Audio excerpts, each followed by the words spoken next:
esperando, Señor, que tú lo nutras con su palabra. Prepara nuestros corazones porque al recibir tu palabra, Señor, demos fruto del 100 por uno. Todo esto, Padre, te lo estamos pidiendo en el nombre de Jesús, por intercesión de María, nuestra Madre, y en el poder del Espíritu Santo. Amén.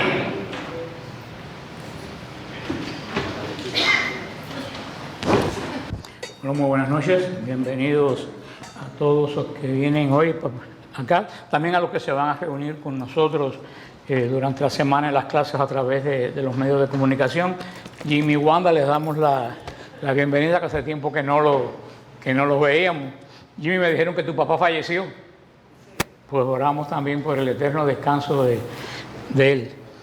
Vamos a ver hoy el capítulo 18 del profeta Ezequiel. Como siempre les digo, yo quiero hacer 2 o 3 capítulos al mismo tiempo, pero no hay forma que lo pueda hacer porque este capítulo 18 también pues no tiene desperdicio. Capítulo 18 habla sobre la responsabilidad personal del alma de cada uno. Y la respuesta que da Ezequiel a un refrán falso que circulaba en esos tiempos por Jerusalén, y todavía hasta la época de Cristo este refrán pues lo tenían las personas como algo de la Biblia. Vamos a ver el versículo del 1 al 3 del capítulo 18. Dice: me fue dirigida la palabra del Señor diciendo, ¿qué os pasa? ¿Por qué decís que de continuo en el país de Israel este proverbio? Los padres comieron agraces y los hijos padecen la dentera. Por mi vida, oráculo del Señor Dios, no volveréis a decir este proverbio en Israel. Hasta aquí, Señor, añada bendición a su santa palabra. Dios le habló a Israel, como le dije, con respecto a un refrán que era muy común en esa época de Ezequiel y de Jeremías. Jeremías también hace referencia a este refrán en Jeremías 31, 29, y después en Lamentaciones, Jeremías va a citar también este refrán en las Lamentaciones 5, 7. O sea, ellos tenían clichés que repetían y repetían, que como también nosotros tenemos clichés que repetimos que no están en la Biblia, como eso que todo el mundo te dice Dios ayúdate, yo te ayudaré. Y yo le digo, ¿dónde dice eso en la Biblia? Yo todavía estoy buscando que me enseñe un pasaje de la Biblia que diga ayúdate, que yo te ayudaré. Ese pasaje no está sin embargo lo repetimos y hasta a veces a lo mejor decimos como dice la Biblia. Pues Israel tenía lo suyo y fíjese si es así que todavía en la época de Cristo este cliché que da fuerza de repetirse pues termina siendo casi doctrina.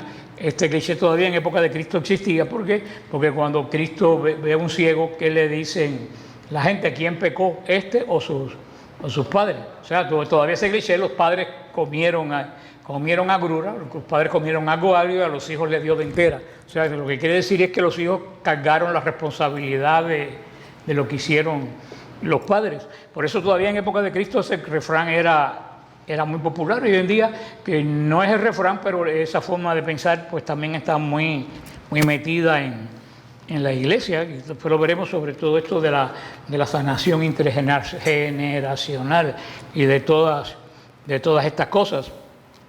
Este refrán, porque a veces que los refranes es una protesta, muchas veces los refranes son quejas, lo estaban diciendo los israelitas en medio del exilio babilónico. ¿Qué es lo que ellos querían decir? Nosotros estamos aquí no porque nosotros somos malos, sino por culpa de los padres de nosotros. Eso es lo que ellos querían decir. Acuérdense que Israel siempre trató de echarle la culpa a otro de todos sus pesares. Fueron los cananeos, fueron los de la otra tribu, y ahora pues resulta que los que están en Babilonia son unos santos que están sufriendo justamente por culpa de ¿quiénes?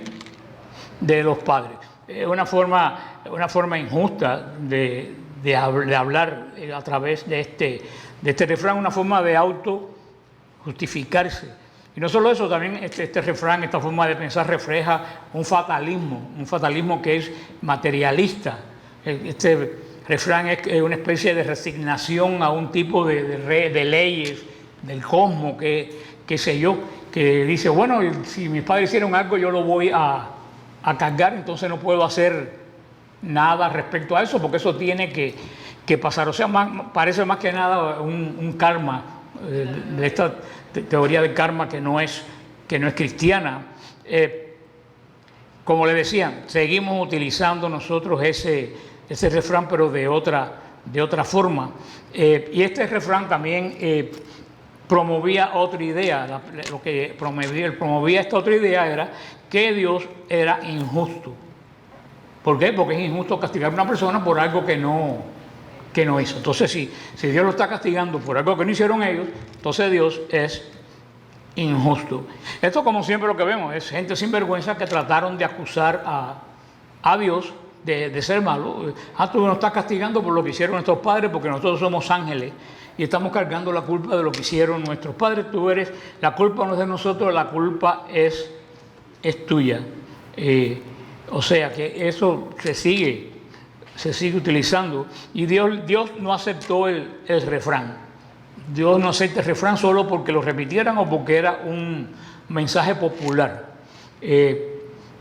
Los refranes siguen siendo en el mundo antiguo una forma de transmitir algún tipo de sabiduría, pero aquí el Señor ordenó que este mensaje fuera falso y que este mensaje fuera expuesto y criticado. Eso es lo que quiere decir que un refrán, por popular que sea, no quiere decir que sea bueno.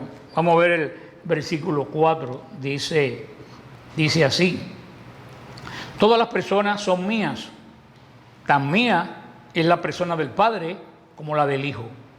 El que peque, morirá. Más claro yo creo que el Señor no puede hacer. El Señor ahora da la respuesta al refrán, a este refrán falso, y comienza dando un principio. ¿Cuál es el principio que Dios da a este refrán? Todas las almas son mías.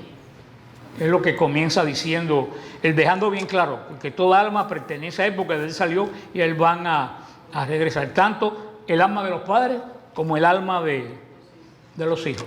Si Israel se queja de que las generaciones anteriores Dios no los castigó, porque eso es lo que era más que nada este refrán, no los castigó, pues lo que decían era, ¿por qué no castigaste a los de antes y nos castigas a nosotros si eran tan sinvergüenzas los de antes como los de ahora? Pero como les dije, la misericordia de Dios no es olvidarse del pecado. La misericordia de Dios, ¿qué cosa es? ¿Se recuerdan? Dar tiempo, esperar a que el pecador se convierta. Y esto es lo que Dios hacía con Israel. La idea de este señorío de Dios sobre toda la vida humana era, desde el principio de la creación, está establecido por la Biblia. El Señor lo deja bien claro, y lo dice el Señor: todas las almas son mías, el alma que peque, esa va a morir. O sea, Dios tiene autoridad sobre todas las almas. O sea, aquí Dios promete pronunciar juicio, no juicios acumulativos, sino juicios sobre cada alma culpable. Ninguno de los que debían ser castigados por sus pecados iban a escapar de este juicio. La palabra alma que utiliza, ¿ustedes no ven como que la luz se enciende y se... yo pensé que era yo que me iba a dar una cosa. Yo dije, estoy a punto de caerme arriba del libro al rescue. Bueno, pues lo que le decía, como le dije, la Biblia hay que leerla con mentalidad de la época, si no lo entienden. Para nosotros, la palabra alma, ¿qué es lo que quiere decir? Cuando nos referimos a alma, ¿a qué nos referimos? Al espíritu. Al espíritu. Pues no, en Israel no. En Israel la palabra que se usa para alma es la palabra nefet. Y esa palabra nefet lo que quiere decir es una persona completa. Alma en la Biblia quiere decir una persona completa, algo que está vivo. Es lo que quiere decir. Por eso que también se ha usado hasta el siglo XVIII, en Rusia eso se decía, ¿cuántas almas tiene el pueblo? ¿Y qué cosas eran las almas? ¿Cuántos habitantes tenía el pueblo?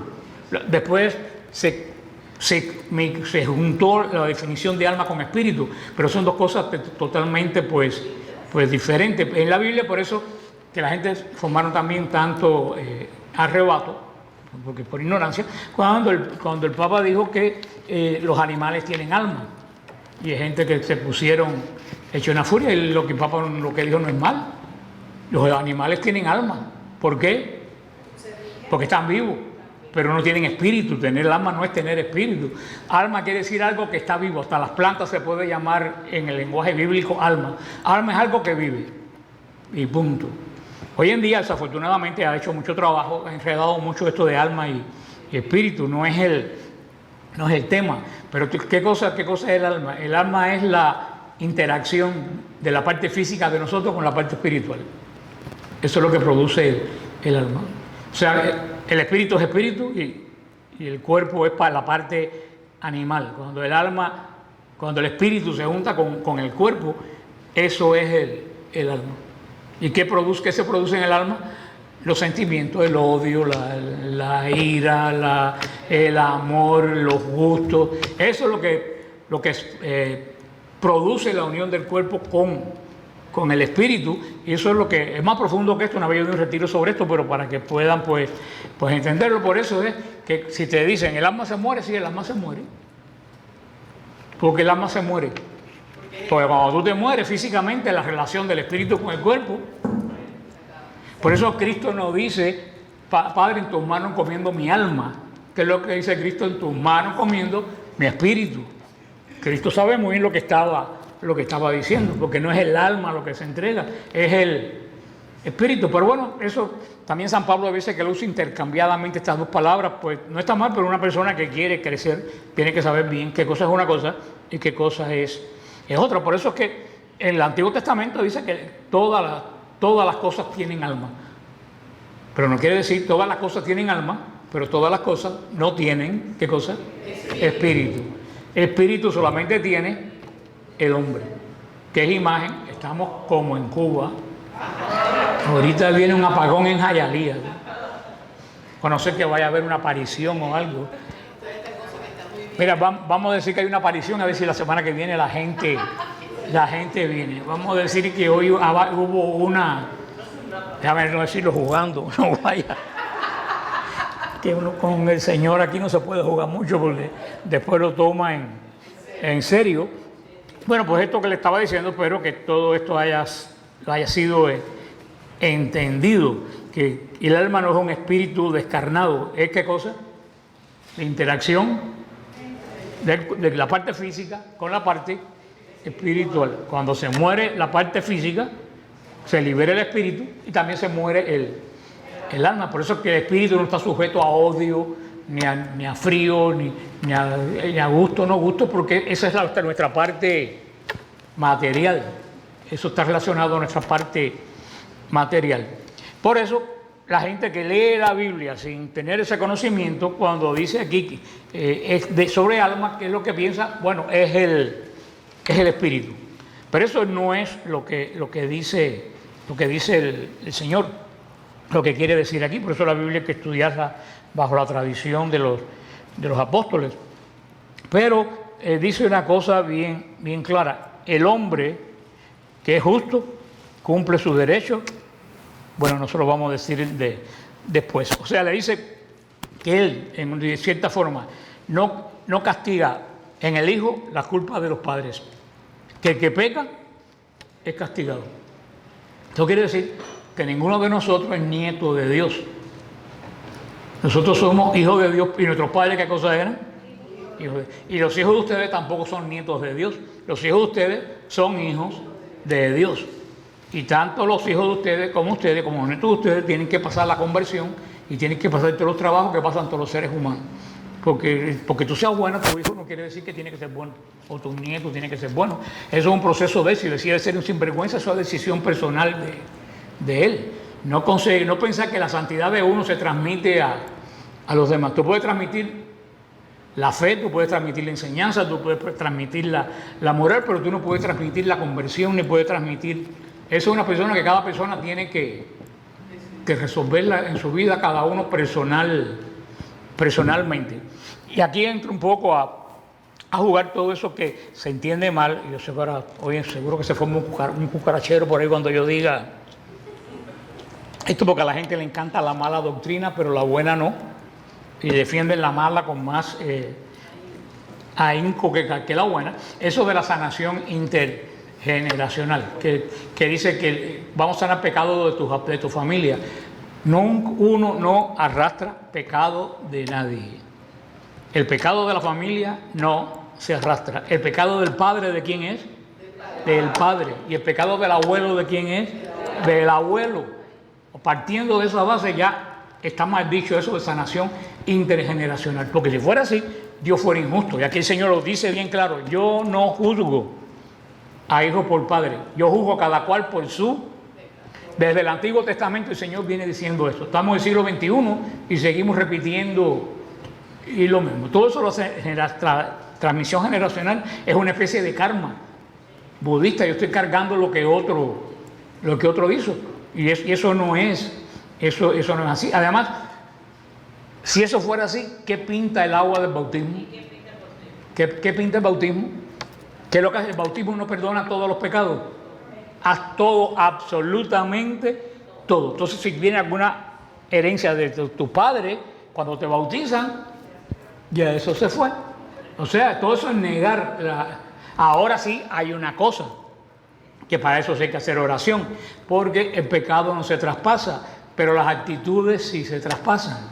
Porque los hijos aprenden de los padres malas mañas, como dice, quiero decir más fino, pero como dice Lucía, malas mañas. Sí, los hijos lo aprenden de los padres, y hay veces que tú ves una familia que un patrón de conducta se repite en las generaciones, y eso no quiere decir que transmitieron el pecado. Eso lo que quiere decir que los hijos lo aprendieron de los padres, y los nietos lo aprendieron de los padres. ¿Sí? Hay una familia que los padres son abusadores con la madre, o al revés, porque también hay madre abusadora con los padres, ahora que todos somos iguales. Si hay un padre que es abusador con el otro y el hijo se queda en ese ambiente de violencia, ¿qué va a hacer el hijo?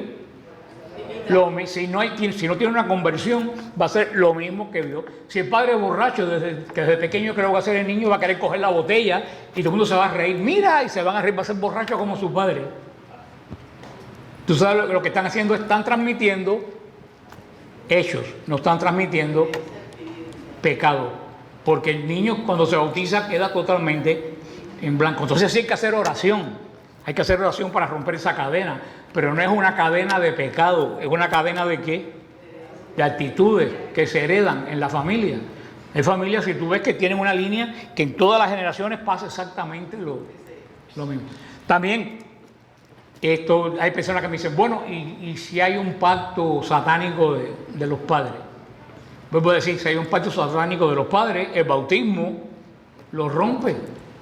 Entonces, entonces Satanás es más fuerte que el Espíritu Santo. Esto no tiene ningún sentido. O sea, que yo no digo que hay que orar. Sí, hay familias por las que hay que orar. Que sobre todo esta sanación intergeneracional. Pero vuelvo a repetir, no por traspaso de pecado. Porque aquí lo dejó bien claro Ezequiel. Y lo dejó bien claro Cristo. Este no está enfermo porque sus padres pecaron. Cristo lo dejó bien. Dijo, este está enfermo para gloria de Dios. Entonces hay que dejar bien claro que hay que orar por ciertas actitudes que se pegan en la familia. Pero ¿qué cosas son? Actitudes aprendidas aprendidas de los antecesores, que hay veces que están por siglos, se transfiere de una generación a otra generación. Pero todo eso que hacen una oración y meten a la persona hasta en el vientre de la madre, eso, perdóname, a mí eso me suena a una regresión de la nueva era. La regresión de la nueva era es que te llevan hasta el vientre de la madre. Hay personas que oran y te llevan hasta el vientre. Podemos repetir, hay veces que hay que orar por una persona desde el vientre de la madre. Y yo he tenido ese caso cuando nosotros orábamos por la gente, sobre todo en la iglesia allá en Coconut Grove. Pero no quiere decir que esa persona adquirió un pecado de la madre. Quiere decir que en el vientre de la madre esa persona fue afectada por algo que hizo la madre. Ese fue un caso que tuvimos nosotros allá en San Gil. Cuando estábamos allá, nos trajeron una vez esta muchacha, una cara loca tremenda, y la madre en el medio de la iglesia nos dijo, algo más loco todavía, aquí hay un psiquiatra, imagínate, un psiquiatra en la iglesia. Yo le dije, bueno, el único psiquiatra que hay aquí en la enseñanza agraria es ese que está aquí, ahí no hay ningún psiquiatra. Mildred y Rubén creo que son los únicos, no sé si, yo creo que ustedes no están, yo creo que Germán y Vertica todavía no estaban. Yo estoy seguro que Mildred, si se acuerdan me lo dice, estoy seguro que Mildred y Rubén sí estaba. Entonces llevamos a la muchacha con el esposo y la madre, la llevamos al Santísimo Sacramento, empezamos a orar por ella y la muchacha descansó en el Espíritu, pero descansó en el Espíritu en forma de feto, así. Entonces nosotros dijimos, aquí hay algo diferente y paramos la oración y después la citamos, primero hablamos con ella y llegamos al punto que era, lo que dijo Lucía, la madre la quería abortar. Y la madre, que era una persona muy coqueta y que trabajaba en peluquería y todas esas cosas, la madre tenía 7 meses y se ponía una faja totalmente apretada para que nadie se diera cuenta que ella estaba en estado. Ella nunca quiso tener esa muchacha porque iba a perder la figura. ¿Qué pasó? La tuvo. Cuando la muchacha se casó, cada vez que el marido le decía, quiero tener un hijo, a esa muchacha entraba en una especie de locura, pero locura careloca de tirar y gritar y ningún psiquiatra daba con lo que la mujer tenía. ¿Por qué? Porque la herida de ella venía ¿desde dónde? Pero no es que lo heredó de la madre, fue que lo tuvo en ese momento. Se oró por la muchacha se quedó liberada y la última vez que la vi tenía 3 muchachos. Y todo se rompió exactamente ahí. Pero vamos a repetir, otra persona que no tiene discernimiento y dice, bueno, esto es que heredó de su abuelo. No, uno tiene que hacer un proceso de discernimiento a ver de dónde viene el problema. Si no, tú no puedes orar. Eso yo lo aprendí de doña Jacinta, que en gloria esté. Ella no oraba por nadie si primero no se sentaba y hablaba con la persona y tenía la intuición de dónde venía el problema. Hasta si no, ella no oraba. Una vez yo me acuerdo que el esposo de una muchacha que trabajaba conmigo, la muchacha quiso que orara a doña Jacinta por él, y en el parqueo de San Gil veníamos caminando y dije, doña Jacinta, quiero que ore por este muchacho. Doña Jacinta lo miró y dijo, yo no voy a por él porque eres un sinvergüenza. Yo me quedé, doña Jacinta, una viejita tan dulce, una viejita que yo dije, ay, pero qué duro trató doña Jacinta a este muchacho. Después doña Jacinta me dijo, se lo dije porque ese muchacho no quiere sanarse. Él está aquí para que la mujer lo perdone. Pero no tiene intenciones de cambiar. Y yo no voy a hacer el papel a él para que la mujer lo perdone. Pasó el tiempo y una noche, como a las 3 de la mañana, suena el teléfono. Cuando yo cogí el teléfono todavía, ya ni me llaman porque yo no lo cojo. Pero lo cogía porque no había caller ID. Entonces tú no sabías si te llamaba de la familia que había pasado algo, tú tenías que coger. Era el muchacho. Y me dice que si podía pasar por mi casa. Yo digo, imagínate tú, a esta hora. Yo le dije, ok, fulano, no, ven, si es necesario, ven. Y él vino, estuvo hablando conmigo como 1 hora y media. Yo decía, bueno, pero... Hasta que me dijo, préstame el teléfono un momentico, no había celulares. Cogí el teléfono y llamó a la esposa. Le dije, fulanita, estoy aquí con Fran, por eso que me he tardado. Yo dije, ahí está, me usó. Es lo mismo que dijo doña Jacinta. Él se metió por ahí, cogió droga, lo que fuera, vino a mi casa. Entonces, ¿qué le dijo a la mujer? Que estaba tarde porque estaba en mi casa. O sea, doña Jacinta estaba totalmente cierta con lo que ella dijo de ese muchacho. Eso me enseñó que primero uno tiene que hacer un discernimiento cuando uno va a orar por una persona, porque siempre se arrastra también problemas que pueden surgir. El niño es una persona emocionalmente muy débil, no tiene bautismo y cualquier cosa de la madre, un susto, lo que sea, puede causar un problema pero vuelvo a decir, no es que lo recibe, es que ese niño lo siente cuando ya está en el vientre. Por eso sí se puede orar, pero todo esto que vamos a llevar por un pecado, vuelvo a decir, eso a mí, que me perdonen los que creen en eso, pero la doctrina de la iglesia no dice en ningún lugar, dice la doctrina de la iglesia, ni los evangelios dicen en ningún lugar que el pecado se hereda. El catecismo de la iglesia, Cristo, Ezequiel, Jeremías, dicen que el pecado es totalmente, ¿qué cosa? Personal. ¿Que puede traer consecuencias? Claro que puede traer consecuencias un pecado. Por ejemplo, un hombre que anda por ahí, coge sífilis, le puede pasar la sífilis al niño, pero eso es consecuencia de él, no es el pecado de él. Es que todo pecado tiene consecuencias. Pero eso es lo que tenemos que tener pues bien claro. Claro que hay que orar por todas las personas, por sanación del árbol genealógico de la familia, pero no pensando que heredan un pecado, sino que heredan ¿qué cosa?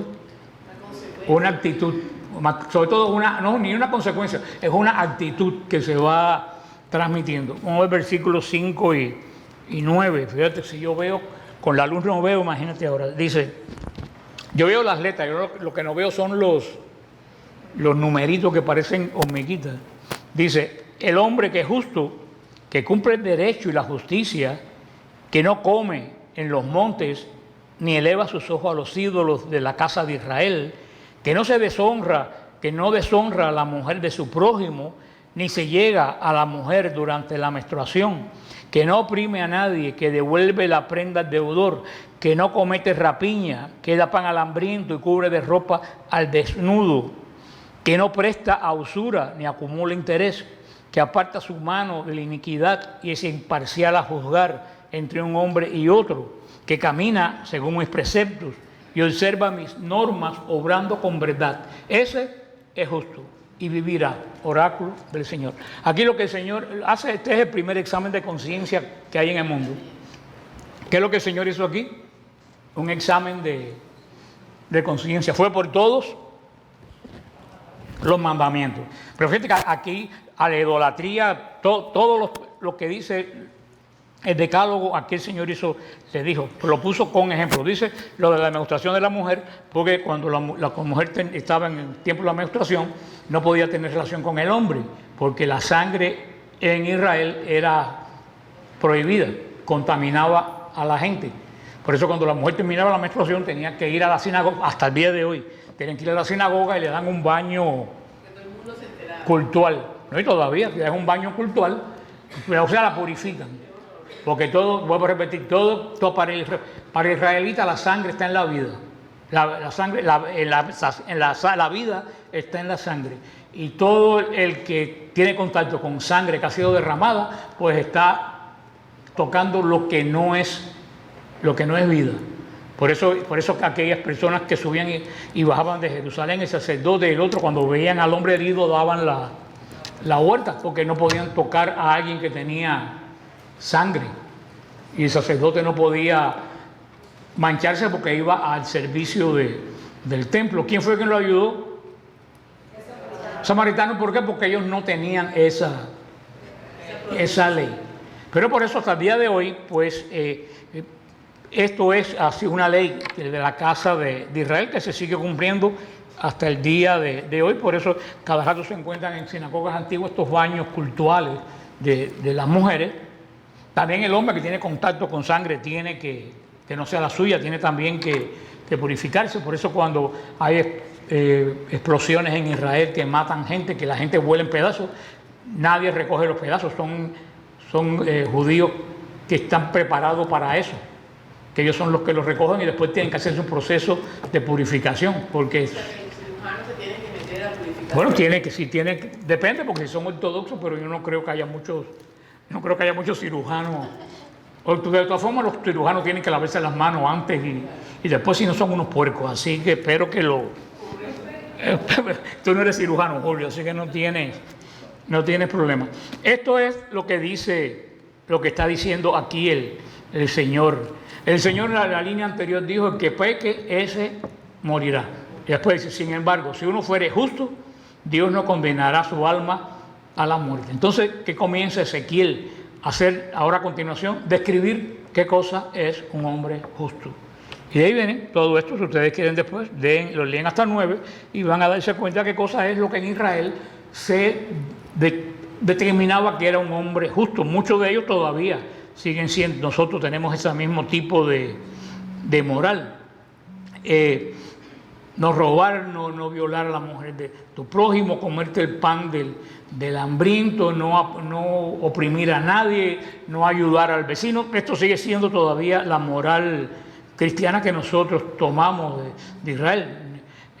Hay uno, bueno, que aquí yo creo que a nadie lo compren, los judíos, no tomar a usura.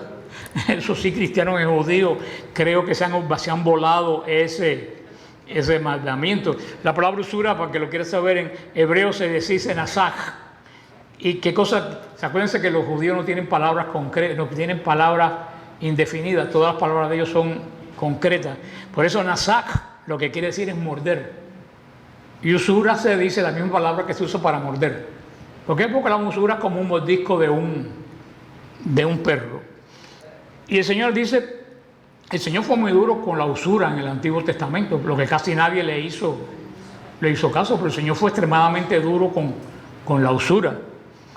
Y los judíos son famosos por ser, aunque entre ellos no se hacen usura. Ellos hacen usura con los que no son judíos. Ellos tienen prohibido entre los judíos prestar dinero y cobrar el interés. Entre los judíos está prohibido. Es con los goyín, con los que no somos judíos. El Señor dice todo esto: el que siga esto va a vivir delante de mí. ¿Qué es lo que le está diciendo Israel? Ustedes están aquí no por los padres de ustedes. Ustedes están aquí porque ustedes hicieron exactamente lo que yo nombro aquí. Y los padres de ustedes hicieron exactamente lo que yo nombro aquí. Vamos a ver el versículo 10 al 13. Dice así. Ahora habla del hombre. Pero si éste engendra un hijo violento y sanguinario, que hace alguna de esas cosas, las que mencionamos ahora, que él no ha hecho, si comen los montes eran los que sacrificaban a los dioses paganos que tenían los santuarios en los montes, que después que hacían, cuando sacrificaban comida a los dioses paganos, ellos hacían un banquete con los animales que ofrecían a los dioses paganos, y era como una especie de comunión. Por eso dice San Pablo, no coman carne a los ídolos, porque eso tiene comunión con los ídolos, tú tienes comunión con Dios. Por eso que habla aquí los que comen en los montes. No vaya a ser que ahora quien no quiera comer un Burger King que está arriba de una... Sí, porque para todo, tú te ríes, no me sorprendería para nada oír decir eso, que deshonra a la mujer de su prójimo, es un pecado gravísimo en Israel, el adulterio, como sigue siendo en la iglesia, pero como siempre nadie le hace, en la iglesia le hacen menos caso que en Israel al adulterio, que es un doble pecado, es pecado contra el sexto mandamiento y es pecado de sacrilegio contra el signo del sacramento. Aquí dice una sola cosa, si hace esta reflexión: si tú engendras un hijo que hace todo esto, podrá vivir. Y que dice el Señor: si tu hijo hace lo mismo que tú, por supuesto que se va a morir. Pero no se va a morir por lo que tú hiciste, se va a morir ¿por qué? Porque aprendió de ti toda la sinvergüencería que tú hiciste. Ahora sigue diciendo ahí dice también que si ese hijo comete todas estas cosas y muere, la sangre del hijo no va a caer sobre el padre. O sea que el padre no es responsable de la sinvergüencería del hijo, como el hijo no es responsable de la sinvergüencería del padre. Conclusión, que el pecado, ¿qué cosa es? Personal. Eso es lo que hay que meterse en la cabeza. A mí sacerdotes que me han dicho, sin decir pecado ni decir con quién, que hay personas que se confiesan más de los pecados de los demás que de los pecados de ellos. Dice, van, ay padre, porque tengo una nuera tan sinvergüenza. Y dice el padre que le dice, pero tú no vienes aquí a confesar a tu nuera, tú vienes aquí a confesarte tú. Pues eso para que tener esto claro. Vamos a ver del 14 al 18. Dice así: pero si éste engendra un hijo que, viendo todos los pecados que cometió su padre, siente temor y no hace nada parecido, no come en los montes, no eleva sus ojos a los ídolos de la casa de Israel, no deshonra a la mujer de su prójimo, no oprime a otro si no tiene la prenda ni comete rapiña, si no retiene la prenda ni comete rapiña, si da pan al hambriento y cubre de ropa al desnudo, si aparta su mano de la iniquidad, si no presta usura ni acumula interés, si cumple mis normas y camina según mis preceptos, este no morirá por la iniquidad de su padre, sino que ciertamente vivirá. Aquí lo tiene. Un hijo, ahora lo revés, si un hijo es buenísimo, él no tiene por qué cargar el pecado de ¿quién? Del padre. Eso es lo que el Señor ha tratado. Yo no sé por qué hay gente que sigue hablando de transmisión de pecados. Y este capítulo, por eso lo leí completo, lo que hace es machacar con que el pecado es individual. Vamos a ver el 19. A ver. No, 19 y 20. No, 19 y 20. A ver, aquí dice, decís, ¿por qué no carga el hijo con la culpa de su padre? El hijo que obra justicia y derecho guarda todos mis preceptos y los cumple y si los cumple, ciertamente vivirá. El que peque y no otro morirá. No cargará el hijo con la iniquidad de su padre, ni el padre con la iniquidad del hijo. Sobre el justo recaerá su justicia, y sobre el impío su impiedad. Hay que decir algo más.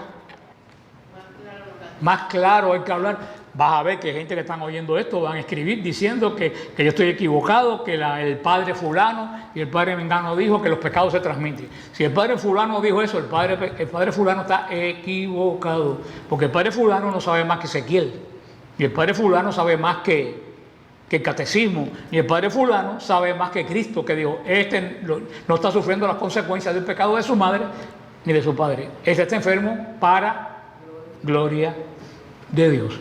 Esto porque te voy a decir, hay gente en la iglesia que apoya con más furor lo que no es bíblico que lo que es bíblico. Sinceramente. Vamos al versículo 19. Lo vimos ya, ¿no? Sí, vamos a ver el 21. Un momentito. Dice el 21 al 23. Pero si el impío se convierte de todos los pecados que cometió, guarda todos mis preceptos y obra justicia y derecho, ciertamente vivirá, no morirá. No le será recordado ninguno de los delitos que cometió. Vivirá por la justicia que ha practicado. ¿Acaso me agrada la muerte del impío, oráculo del Señor Dios, y no que se convierta de sus caminos y viva? El Señor, es que esto no hay ni que explicarlo. Definitivamente esto es, el Señor dice, alguien que haya sido todo lo sinvergüenza que quiera y se arrepiente, dice el Señor, va a vivir. Definitivamente va a vivir. Esto que está aquí del 21 al 23 es un ejemplo de qué cosa es la misericordia de Dios. Ustedes deben saber, definición de misericordia de Dios, se lo voy a leer de nuevo, esto es la misericordia de Dios. Si el impío se convierte de todos los pecados que cometió, guarda mis preceptos, obra mi justicia, ciertamente vivirá, no morirá. No le será recordado ninguno de sus delitos que cometió. Vivirá por la justicia que ha practicado. Y ahora el Señor se pregunta, ¿acaso que a mí me gusta que la gente muera? Eso es lo que dice después el Señor. Cristo no vino a condenar, sino a salvar. Cristo no vino a condenar a nadie. Cristo vino a ¿qué? Sea que se condena porque rechaza la salvación de Cristo. Y esto es la misericordia. El Señor no se recuerda de los pecados que una persona cometió después que la persona se arrepiente. Cuando la persona se arrepiente, cero, borrón. Te confiesas, borrón y cuenta nueva. Sales del confesionario como saliste de las aguas del bautismo. Esa es la misericordia de Dios, que Dios no es roñoso, que Dios no está diciendo, pero yo me acuerdo cuando tenías 21 años que tú hiciste tal. No, lo único que el Señor tiene mal es la memoria. Porque todo se le olvida. En cuanto uno se arrepiente, Él se olvida de todo. ¿Y por qué es la misericordia? Porque el Señor aquí lo dice bien claro. Si uno que está haciendo sinvergüencería se arrepiente, yo lo perdono. Pero una persona para arrepentirse, ¿qué es lo que tiene que tener? Tiene que tener tiempo. Porque tú puedes ser un sinvergüenza hoy y arrepentirte la semana que... Mire este actor de cine que parece que su vida es un desastre. ¿Y qué clase de cambio hizo por solamente hacer la película? Y no la está haciendo todavía, está estudiándola para hacer. Así que cuando lo haga a lo mejor termina siendo cura. Bueno, mira José Mojica. José Mojica, que era el tenor más famoso del mundo, hizo la película Yo Pecador, que hizo de cura y terminó fraile franciscano. Y murió fraile franciscano. O sea que tenemos este caso, estos muchachos que me han dicho, yo no lo conocía, me han dicho que su vida era un verdadero desastre, desfile de calamidades, pues se ha dado cuenta de todo el mal que ha hecho. Y esa es la misericordia, porque si el Señor le manda la muerte por sus pecados hace 3 días, ¿qué hubiera pasado? Se hubiera condenado. Por eso que el Señor espera, esa es la misericordia de Dios, que Él espera que tú, pero no juegues, no estés muy confiado que Él espera mucho. Pues decir, yo puedo hacer lo que me da la gana, porque aquí a que Dios, tú no sabes en qué momento Dios dice, se acabó la misericordia. Pero esto es lo que le he dicho continuamente, la misericordia de Dios, que Él espera y espera y espera y espera que tú te conviertas. Y cuando tú te conviertes, ¿qué hace con las cosas que tú habías hecho? Las olvida inmediatamente. El Señor no puede complacerse con la muerte de nadie porque el Señor es el creador de la vida. El Señor no puede para nada, Él no es Dios de muertos. Lo dice Cristo, Dios no es Dios de muertos, es Dios de vivos, porque para Él todos viven. Y dice aquí, esa persona va a vivir ¿por qué? Por la justicia que ha practicado. Esa persona va a ser perdonado ¿por qué? Por las cosas buenas que comienza a hacer a partir de ese momento. Porque cuando esa persona se convierta, ¿qué es lo que tiene que empezar a hacer? A ver si alguien se acuerda. Que es una fase del arrepentimiento.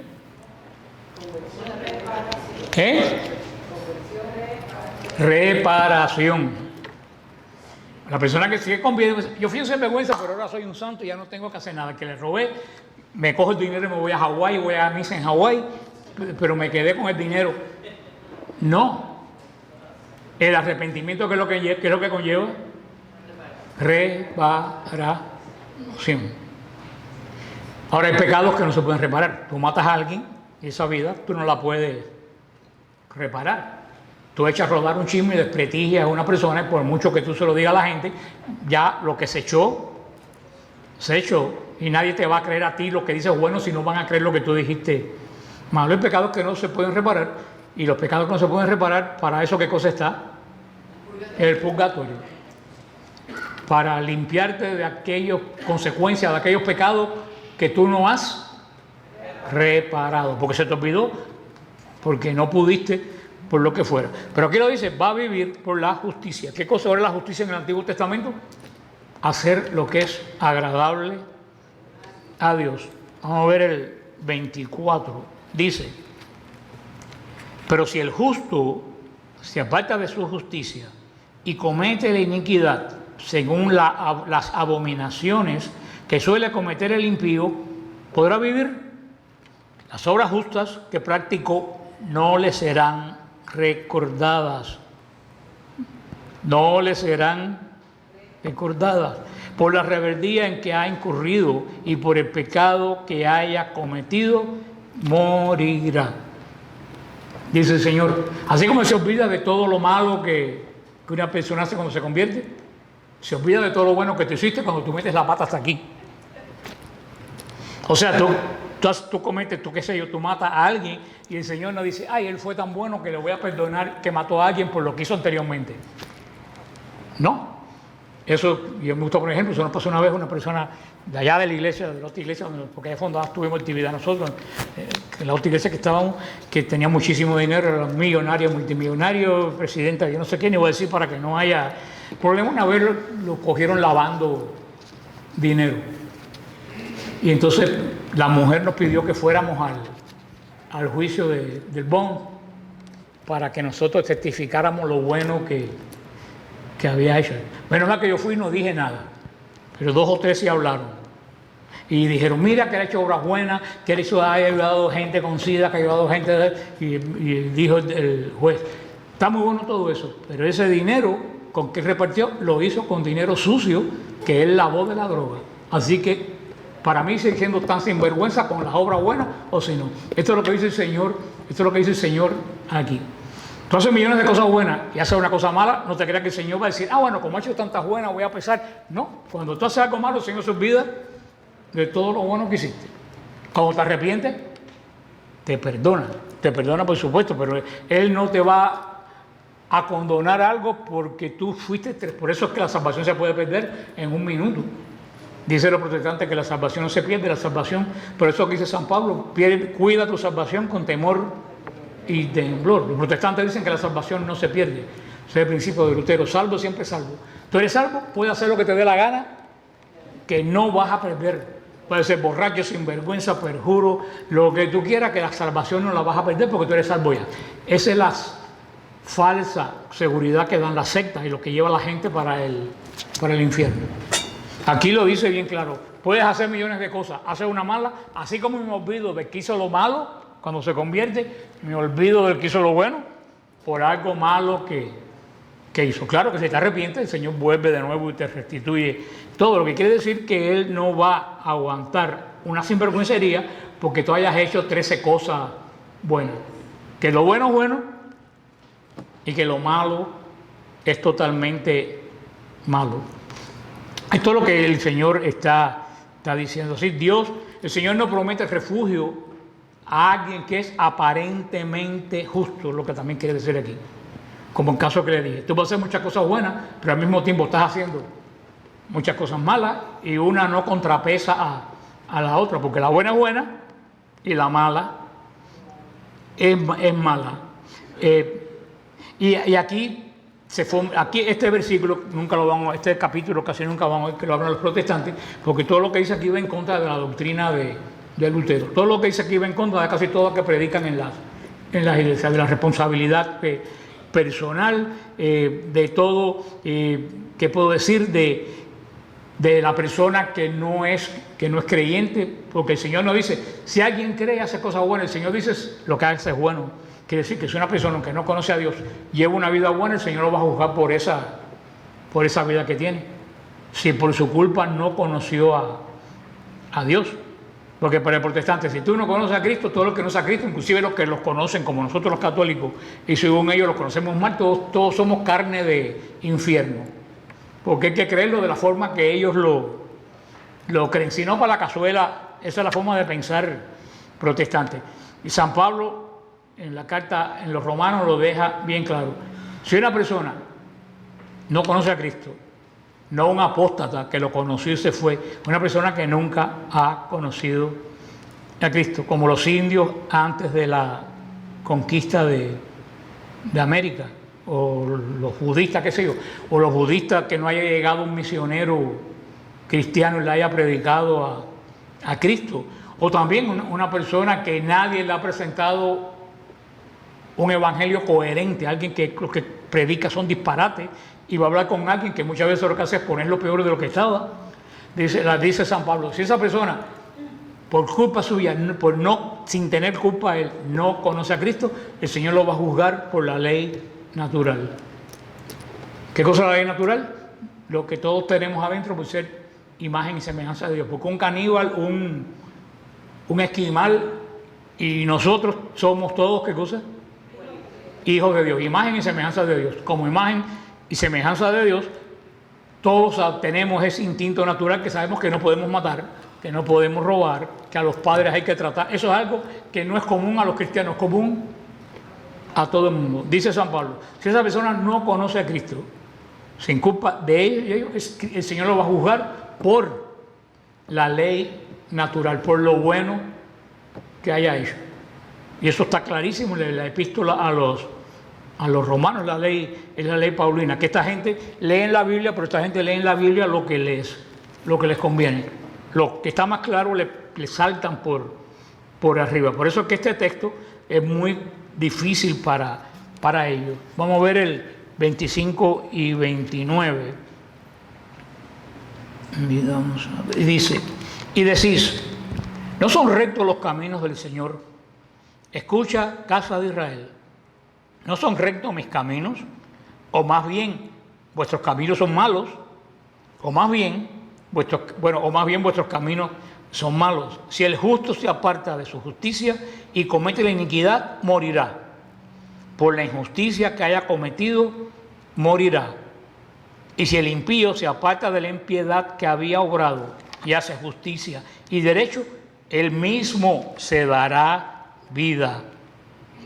Si se arrepiente y se aparta de todos los delitos que había cometido, las dos condiciones, arrepentirse y propósito de enmienda.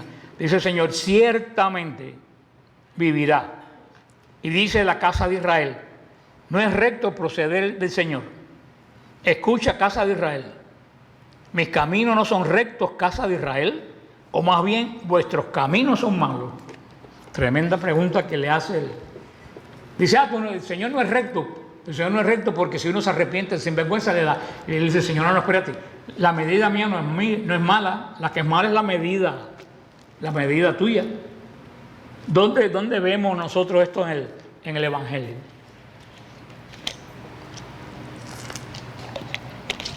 ¿En qué capítulo? Nosotros vemos esto en el... que donde vemos que Cristo habla de esto mismo, que de que bueno, aunque haya sido bueno, pues se hace algo malo, pues, y que es malo, se convierte a algo bueno, el Señor lo lleva. El Señor lo dice en una parábola. En la del hijo pródigo. No, lo dice en la parábola de los sembradores que él contrató, que los que contrató a última hora, y que le dijeron los que llevaban trabajando el día entero, oye, eso no es justo porque y tú esto llegaron a última hora. ¿Qué le dijo el Señor? ¿Por cuánto yo te contraté? Por tanto, sí, ¿te lo pagué? Sí, no te importa lo que yo le pago a este. Eso es exactamente lo que dice Ezequiel, traduciendo Ezequiel aquí. Porque muchas veces decimos, pero ¿por qué ese fulano llegó últimamente a la iglesia? Pues ahora, aquí nadie es católico de herencia. Aquí nadie es católico de herencia. Puede haber un católico de toda la vida católico. Ya suena sinvergüencería y lo perdió. Y alguien que es drogadito, lo que sea, se arrepintió. Mira al buen ladrón. Una vida de sinvergüencería y en el último pelo se salvó. ¿Por qué? Porque la clave es arrepentirse. Las palabras de Cristo fueron bien duras a esa gente. Yo te pagué según te dije. El resto que yo pago, ¿qué cosa es? Culpa mía. A ti no te importa, porque yo contigo no he sido injusto y es mi dinero. Punto. O sea que la salvación Él nos la da y le da la salvación a quien Él le da su realísima gana, porque la salvación es de Él. Para la gente porque la envidia espiritual es algo verdaderamente pues terrible. Y esto el Señor aquí, no sé, para mí, yo creo que Cristo habló muchas cosas en su vida que tiene que ver con el capítulo este. La doctrina del cristianismo tiene mucho que ver con este capítulo. Este es un capítulo que podemos decir totalmente evangélico. Es este capítulo. Para que ustedes vean la relación del antiguo con el nuevo. Claro, ahora en el nuevo pacto. Y cuando el Señor se pregunta, la cosa es seria. Cuando le dice, escucha, casa de Israel, mis caminos no son rectos. Dice, a lo mejor tus caminos son los que no son rectos. Ahora vamos a ver, termina con el 30 al 32. Dice, por tanto, casa de Israel, yo juzgaré a cada uno según su conducta, oráculo del Señor. Convertíos, apartaos de todas vuestras iniquidades, para que no sean para vosotros ocasión de culpa. Arrojad de vosotros todos los delitos que habéis cometido, y haceos un corazón nuevo y un espíritu nuevo. ¿Por qué queréis morir, casa de Israel? Yo no quiero la muerte del que muera, oráculo del Señor Dios. Conviértanse y vivirán. Eso puede ser un tema de Cuaresma. Conviértanse y vivirán. El Señor lo que está dando continuamente, la condenación y la salvación no es comunitaria. La salvación y la condenación es totalmente personal. Es lo que ha repetido durante todo este tiempo. Nos habla aquí desde el principio de la responsabilidad, qué cosa individual delante de Dios. Que todo depende de que la persona se arrepienta o no se arrepiente. Y termina con una promesa de la nueva alianza. ¿Cuál es la promesa de la nueva alianza? Les voy a dar un corazón nuevo y un espíritu nuevo. Por eso cantamos el Salmo en Pentecostés. El Señor envía tu espíritu, nos da un corazón, hace de nosotros un corazón nuevo, envía sobre nosotros un espíritu nuevo. Es uno de los cantos muy bonitos que tenemos. Y todo esto del nuevo pacto lo dice ¿dónde? Lo dice en Deuteronomio 30, en Jeremías 23, en Jeremías 31, en Jeremías 32, en Ezequiel 11, en Ezequiel 36, en Ezequiel 37. Todo esto está hablando de esto mismo que hemos dicho en este momento, de que conviértete y tienes vida. Lo que quiere decir, hay chance para qué, para el arrepentimiento.